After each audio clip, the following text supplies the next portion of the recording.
वैसे ये जरूरी नहीं है, लेकिन वीडियो को लाइक या फिर डिसलाइक कर दिया करें। मूवी की स्टार्ट में हमें एक लेडी दिखाई जाती है जिसका नाम रिने होता है। रिने की उसके हस्बैंड से नहीं बनती थी, इसीलिए वो दोनों अलग अलग रहते थे। उनका एक बेटा भी था जो कि रिने के साथ ही रहता था, लेकिन कभी कभी वो अपने फादर के पास भी रहने के लिए चला जाता है। नेक्स्ट मॉर्निंग रिने जब कहीं पर जाने के लिए रेडी हो रही थी तो तभी वहाँ पर एक स्पाइडर आ जाता है, जिसे देखकर रिने काफी ज्यादा डर जाती है, इसीलिए वो चिल्लाने लगती है। इस बात से हम ये अंदाजा लगाते हैं कि रिने स्पाइडर से काफी डरती है। उसके चिल्लाने की आवाज सुनकर उसका बेटा वहाँ पर आ जाता है और वो स्पाइडर को पकड़कर वहाँ से ले जाता है और उसे बाहर फेंक आता है। इसके बाद हम देखते हैं कि रिने एक नाइफ उठाकर अपने पास रख लेती है। इट्स मीन कि रिने उस नाइफ को हमेशा ही अपने पास रखती थी। इसके बाद हम देखते हैं कि एक आदमी रिने की गाड़ी के टायर पर एक डिवाइस लगा देता है। ये एक ऐसी डिवाइस होती है जिससे टायर पंक्चर हो जाता है और ऐसा करने के बाद वो आदमी वहाँ से चला जाता है। इसके बाद रिने अपने बेटे को अपने हस्बैंड के पास छोड़ने जा रही होती है, क्योंकि वो कुछ दिनों के लिए स्काई डाइविंग के लिए जा रही होती है। जब रिने अपने बेटे को ड्रॉप करके जा रही होती है तो तभी हम नोटिस करते हैं कि गाड़ी रिने का पीछा कर रही है और उस गाड़ी में एक बाल्ड मैन यानी एक गंजा आदमी और एक लेडी बैठी होती है। फिर बाल्ड मैन उस लेडी को कहता है लेट्स डू इट। तब ये सुनकर वो लेडी अपने रिमोट से उस डिवाइस को एक्टिवेट कर देती है, जो डिवाइस रिने की गाड़ी के टायर पर लगी हुई थी। और जब वो डिवाइस एक्टिवेट होती है तो रिने की गाड़ी का टायर पंक्चर हो जाता है, जिसकी वजह से उसकी गाड़ी अब रुक जाती है। इसके बाद रिने बाहर आकर गाड़ी के टायर को चेक करती है और जब वो टायर पर लगी डिवाइस को देखती है तो वो काफी परेशान हो जाती है। तभी वहाँ पर एक ट्रक रुकता है जिसमें से एक आदमी बाहर आता है और ये आदमी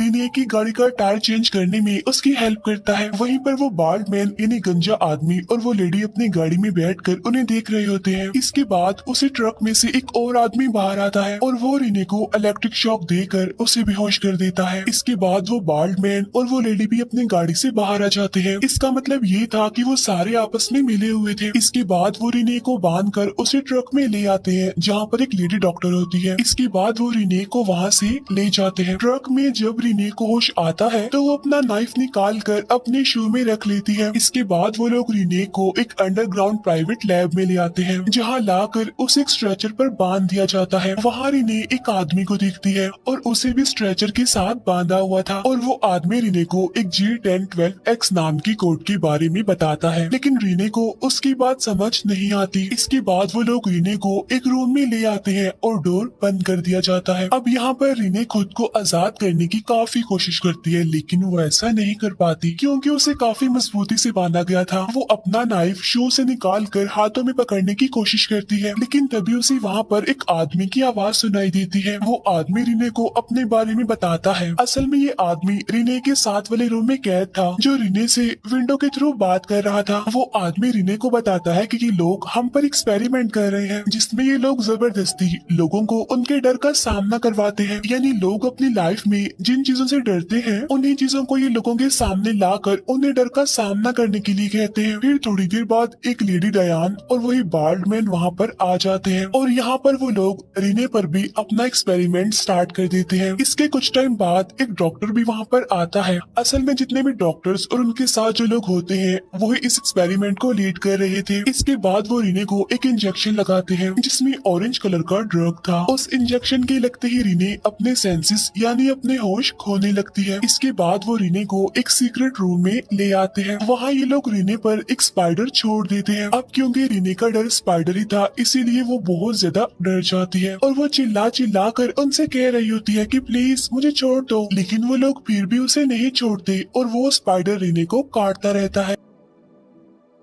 लेकिन थोड़ी देर के बाद उस स्पाइडर को रिने से हटा दिया जाता है। फिर वो बाल्ड मैन कहता है कि मुझे लगता है कि रिने रप्चर कर लेगी। अब ये रप्चर होता क्या है इसके बारे में हम आगे जानेंगे। इसके बाद वो रिने को वहीं पर छोड़कर वहाँ से चले जाते हैं। उनके जाने के बाद रिने अपने नाइफ से खुद को आजाद कर लेती है और वो वेंटिलेशन सिस्टम के जरिए क्रॉलिंग करते हुए आगे बढ़ती है। इसके बाद वो थोड़ा आगे जाती है जहाँ पर वो और भी लोगों को देखती है जिन पर एक्सपेरिमेंट किया जा रहा था। साथ साथ लोगों को उनके डर का सामना करवाया जा रहा था। इसके बाद रिने बड़ी मुश्किल से उस आदमी के रूम तक पहुँच जाती है जो विंडो से उससे बातें कर रहा था और जब रिने उस आदमी से बात कर रही होती है तो तभी वो देखती है कि उस आदमी के पास तो स्नेक बैठा हुआ है। इट्स मीन उस आदमी का डर स्नेक था, यानी वो सांपों से डरता था और यही वजह थी कि उन लोगों ने उस आदमी के पास स्नेक रखा हुआ था। इसके बाद वो लोग वहाँ पर आ जाते हैं और उस स्नेक को ले जाते हैं और रिने वहीं पर ही छुप जाती है। लेकिन इससे पहले कि वो लोग रिने के रूम में जाते, रिने जल्दी से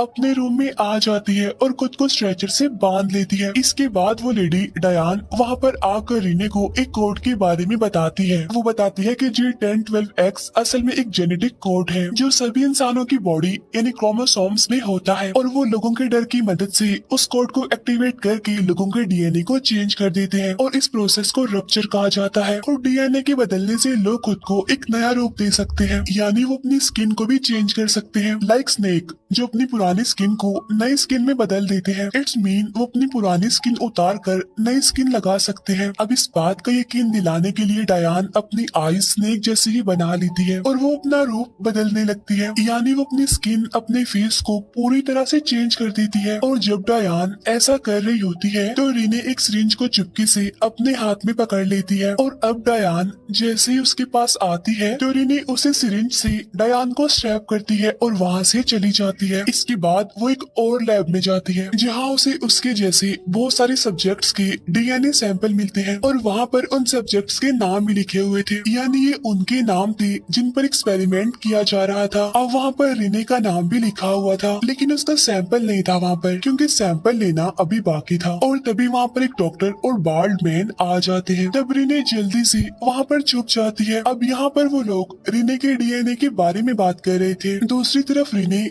पाइपलाइन के जरिए वहाँ से भागने की कोशिश करती है और जब रिने वहाँ से भाग रही होती है तो उस बाल्ड मैन को उसके बारे में पता चल जाता है कि वो वहाँ से भाग गई। इसीलिए वो बाल्ड मैन रिने को पकड़ने के लिए उसका पीछा करता है। वो रिने को एक जगह पर ट्रैप करके वहाँ पर बेहोशी वाली गैस छोड़ देता है जिससे रिने फौरन वहीं पर ही बेहोश हो जाती है। इसके बाद जब रिने को होश आता है तो वो एक रूम में बंद होती है। तभी वहाँ पर डॉक्टर्स और वो बाल्ड मैन आ जाते हैं और यहाँ पर वो लोग बड़ी ही हल्की आवाज में आपस में बातें कर रहे होते हैं और उनकी बातें रिने सुन लेती है। यहाँ पर वो रिने को टेस्ट भी करते हैं और यहाँ पर हमें पता चलता है कि रिने की देखने और सुनने की सेंस काफी तेज हो गई है, यानी वो अपने टेस्ट में पास हो गई है। फिर डॉक्टर का असिस्टेंट रिने को बता रहा होता है कि हम भी पहले इंसान ही थे लेकिन उसके बाद हमने अपने डर पर काबू पा लिया और हमने खुद को चेंज भी कर लिया और हमें यकीन है कि हम लोगों को अपने जैसा ही बना देंगे जिससे उनकी तादाद बढ़ती जाएगी और ये लोगों के डीएनए को चेंज करके उन्हें पूरी तरह चेंज कर देंगे। और इनके नजदीक ये एक ट्रीटमेंट है क्योंकि इसकी मदद से लोग अपनी स्किन को चेंज कर सकेंगे और उनकी सुनने की और देखने की सेंसेस भी तेज हो जाएंगी। वो असिस्टेंट ये भी कहता है कि हम लोग ही ह्यूमैनिटी का फ्यूचर है। इसके बाद वो लोग जबरदस्ती रिने को एक ट्रांसपेरेंट हेलमेट पहना देते हैं, साथ साथ उसमें बहुत सारे स्पाइडर्स भी छोड़ देते हैं। इसके बाद वो स्पाइडर्स रिने को काटने लगते हैं जिसकी वजह से रिने काफी डर जाती है और चिल्लाने लगती है, जिसकी वजह से वो अपना सर बार बार ग्लास बॉक्स पर मारती है ताकि वो हेलमेट टूट जाए। लेकिन वो हेलमेट इतना मजबूत था कि बार बार कोशिश करने के बावजूद भी नहीं टूटता। और वो लोग भी दूसरी साइड पर खड़े होकर रिने को देख रहे थे लेकिन सडन रिने को डर लगना बंद हो जाता है, यानी उसने अपने डर पर कंट्रोल पा लिया था। इसके बाद वो अपनी स्किन और अपने फेस की शेप को वैसे ही चेंज करती है जैसे डायान ने की थी और जब ऐसा होता है तो वो हेलमेट टूट जाता है और स्पाइडर्स भी वहाँ से चले जाते हैं। इसके बाद ये सीन यहीं पर कट हो जाता है। फिर हमें कुछ दिनों बाद का सीन दिखाया जाता है जहाँ पर रिने अपने घर में होती है। अब यहाँ पर रिने का बेटा अपनी स्टडी की वजह से काफी परेशान होता है। यहाँ पर रिने उसे समझाने की कोशिश करती है कि मैं कुछ ऐसे लोगों को जानती हूँ जो तुम्हारे डर पर काबू पा सकते हैं और मुझे लगता है वो तुम्हारी हेल्प कर सकते हैं। यहाँ से तो यही लग रहा था कि वो अपने बेटे को भी अपने जैसा बनाना चाहती है और उसके बेटे का डर मैथ्स होता है, उसे मैथ समझ नहीं आता। अब यहाँ पर रिने के बेटे को उसका बिहेवियर चेंज लगता है, इसीलिए वो किसी की भी हेल्प नहीं लेना चाहता था। इसके बाद वही लोग रिने के घर पर आते हैं और अब यहाँ पर वो रिने के बेटे को अपने साथ ले जाने आए थे लेकिन रिने रिने अपने बेटे को वहाँ से भाग जाने के लिए कहती है, तो इसीलिए उसका बेटा विंडो से कूदकर अपनी साइकिल लेकर वहाँ से भाग जाता है। फिर वो असिस्टेंट रिने को कहता है कि हम तुम्हारे बेटे का पीछा नहीं करेंगे, क्योंकि तुम एक दिन खुद अपने बेटे को हमें दे दोगी। हमें इस टाइम का काफी अरसे से इंतजार था और वो टाइम आ चुका है, क्योंकि रिने अब हमारे पास तुम भी हो, क्योंकि हमारी आने वाली जनरेशन को बढ़ाने में तुम हमारी बहुत हेल्प करने वाली हो। अब इस मूवी के कुछ मेन पॉइंट्स मैं आपको बता देती हूँ। असल में ये जो लोग थे वो पहले इंसान थे, वो भी अपनी जिंदगी में किसी न किसी चीज से डरते थे, लेकिन फिर उन्होंने अपने डर पर कंट्रोल किया, अपने डीएनए को चेंज कर लिया, जिसकी वजह से वो खुद को चेंज करने के काबिल हो गए। और वो बाकी लोगों को अपने जैसा इसीलिए बनाना चाहते थे क्योंकि उनका मानना था कि वो अपने जैसे लोगों का एक बड़ा ग्रुप बनाकर ह्यूमैनिटी को क्योर करेंगे, ताकि लोग अपने डर का सामना करके खुद को स्ट्रॉन्ग बना सके। और उस असिस्टेंट ने रीने को ये सारी बातें इसलिए कही थी, और अब रीने भी उन जैसी बन गई है और उनके ग्रुप में ही शामिल हो गई है, तो इसीलिए अब वो अपने बेटे को भी अपने जैसा ही बना लेगी। और यहीं पर इस मूवी का दी एंड हो जाता है। Thank you for watching.